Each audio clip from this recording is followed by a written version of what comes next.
नमस्कार, मैं प्रतीक आपका बहुत-बहुत स्वागत करता हूँ हमारे चैनल में। दोस्तों, अपकमिंग टेक्नोलॉजी के अंदर काफ़ी सारी चीज़ें लॉन्च होती दिखाई देती हैं। Xiaomi ने अपना स्कूटर लॉन्च किया है, LG ने अपना 2 लाख रुपए का टीवी लॉन्च किया है, MI नोट 10 का प्राइस भी लीक हो चुका है। तो अपकमिंग टेक्नोलॉजी में सबसे पहले शुरुआत करते हैं Xiaomi के साथ। Xiaomi ने अपना लॉन्च किया है Mi स्कूटर 3। लॉन्च नहीं हुआ है, लॉन्च होने वाला है। कई सारे ह्यूमर्स आ रहे हैं, कई सारे लीक्स आ रहे हैं कि Xiaomi स्कूटर 3 वो रेडमी का मी स्कूटर 3 लॉन्च करने वाला है। लेकिन इससे पहले मैं आपको बता दूँ, अभी 1 हफ्ते पहले एक इवेंट हुआ था जिसके अंदर ये बताया गया था कि उसने अपना मी 11 अपना उसने लुक रखा था, मी 11 उसने लॉन्च किया था और भी कई सारे मोबाइल फ़ोन्स उसने कुछ गैजेट्स उसने लॉन्च किए थे जिसके अंदर से एक मी स्कूटर प्रो 2 भी था। अब ये जो मी स्कूटर 3 की जो इमेज लीक होके आई हैं वो मी स्कूटर प्रो 2 के जैसे दिखाई पड़ती हैं। अब ये मी स्कूटर प्रो 2 है या मी स्कूटर 3 कहना मुश्किल है, लेकिन मी स्कूटर 3 का उसकी इमेज के अलावा कुछ भी ऐसा सामने नहीं आता दिखाई दिया है। कुछ भी उसका स्पेसिफ़िकेशन या फिर कुछ भी उसके नाम के अलावा कुछ भी सामने नहीं आया।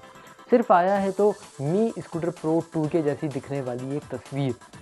आपको बता दें कि जो मी स्कूटर प्रो 2 है उसका पूरा नाम Mi electric scooter pro 2 Mercedes AMG Petronas F1 team edition बोला गया था। इतना लंबा नाम उसका रखा गया था और उसी से जो Mercedes AMG F1 team addition है, इसी से मिलता-जुलता ये मी स्कूटर 3 भी बोला गया है।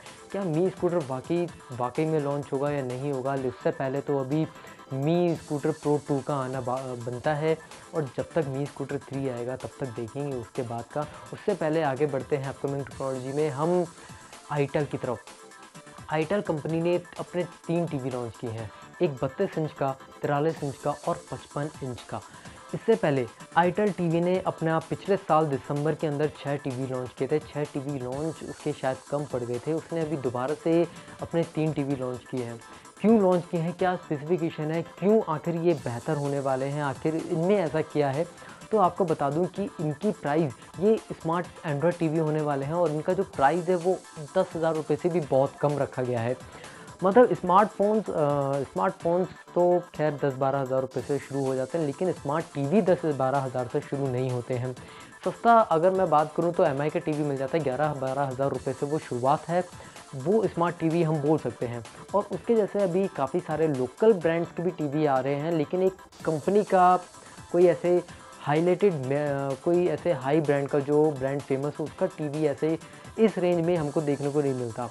तो आईटेल ने बिल्कुल बजट को देखते हुए ये काफ़ी कमाल का टीवी लॉन्च किया है। इसकी प्राइस रखी गई है उसने 8,999 यानी लगभग 9,000 रुपये का प्राइस।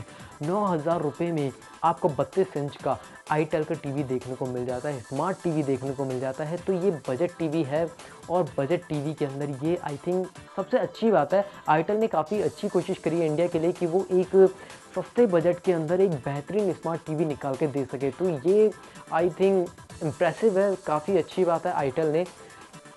तो जब तक अब देखना ये होगा कि कितने लोग इस टीवी को खरीदते हैं, क्योंकि इंडिया के अंदर सस्ते टीवी लेने वाले भी कम हैं और महंगे टीवी लेने वाले भी कम हैं, लेकिन आईटेल इतना फेमस ब्रांड नहीं है, तो हो सकता है लोगों का मन थोड़ा-सा ना माने इस टीवी को लेने से, लेकिन देखते हैं बजट में ये कितना बिकता है, इसके आंकड़ा तो हम बाद में देखेंगे।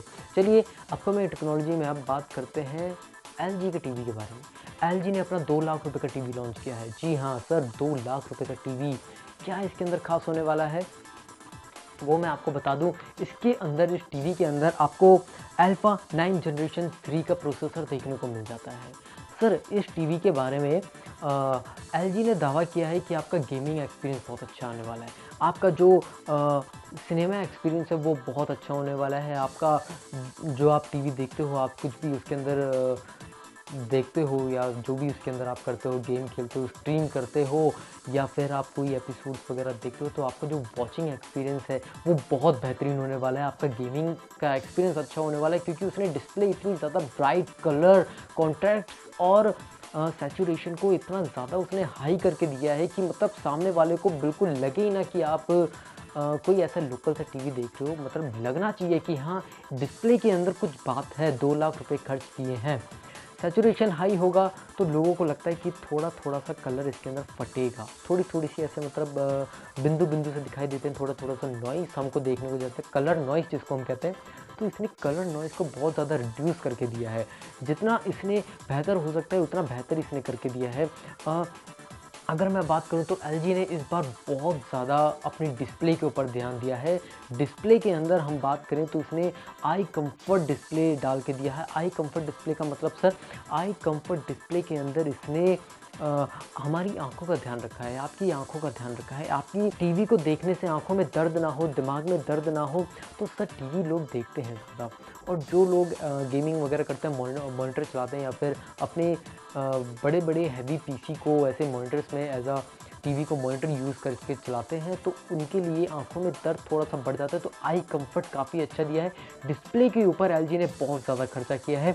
एलजी, एप्पल और सैमसंग जैसा तो फेमस ब्रांड नहीं है कि लोग आंख बंद करके 2 लाख रुपए का टीवी खरीद रहे हैं, लेकिन एलजी कोई छोटी मोटी कंपनी भी नहीं है। टीवी के मामले में हम एलजी के ऊपर एक बिल्कुल भरोसा कर सकते हैं। तो देखते हैं 2 लाख रुपए का ये कितने लोग इसको देते हैं, कितने इंडियंस में हम टीवी को लेते हैं, ये तो आने वाला वक्त ही बताएगा। चलिए अपकमिंग टेक्नोलॉजी में बात करते हैं रेडमी नोट 10 की। Redmi note 10 sir, Redmi note 10 कल हमने इसके बारे में बात करी थी। रेडमी नोट 10 के काफ़ी सारे स्पेसिफिकेशन के बारे में बात करी थी, लेकिन उसका प्राइस लीक नहीं हुआ था। सर उसका प्राइस बिल्कुल हमारे सामने आ गया। गिग बेंच के ऊपर एक प्राइस लीक हुआ है यूएस के अंदर। यूएस के अंदर $279 का ये इसका प्राइस बोला गया है। 279, रेडमी नोट 10 का $279 का प्राइस बोला गया है। $279 मतलब लगभग 20,000 रुपये के आसपास, और लगभग 20,000 रुपये। अब इतना बिल्कुल परफेक्ट 20,000 रुपये तो नहीं आएगा, 20,000 के अंडर में ये दे सकता है। और 20,000 के अंडर में 108 मेगापिक्सल का हाई डेफिनेशन कैमरा, ये सच में बहुत ज़्यादा बेहतरीन बात होने वाली है। 120 हर्ट्ज़ का आईपीएस डिस्प्ले हमको इसके अंदर देखने को मिल जाता है 20,000 रुपये में। मतलब ये 108 मेगापिक्सल, और साथ ही साथ इसके अंदर IR ब्लास्टर जो यूनिवर्सल रिमोट कंट्रोल है वो भी हमको देखने को मिल जाता है। तो ये फ़ोन काफ़ी ज़्यादा धूम मचाने वाला है। इसका बैटरी बैकअप भी अच्छा है, 5050 mAh की इसके अंदर बैटरी बैकअप हमको देखने को मिल जाता है। तो ये जब मार्केट में उतरेगा, इंडिया की मार्केट में उतरेगा, तो सच में ये धूम मचाने वाला है। बहुत सारे फ़ोन्स को ये कंपटीशन देने वाला है, और कंपटीशन देगा तो वाकई में देखना बनता है कि ये फ़ोन कितना ज़्यादा लोगों में लोकप्रिय बनता है। ये तो वक्त ही बताएगा। इसको इंडिया में आ जाने दीजिए, तब का तब देखेंगे। फिलहाल आज के लिए इतना ही, मिलते हैं आपसे अगली वीडियो में। जय हिंद, जय भारत।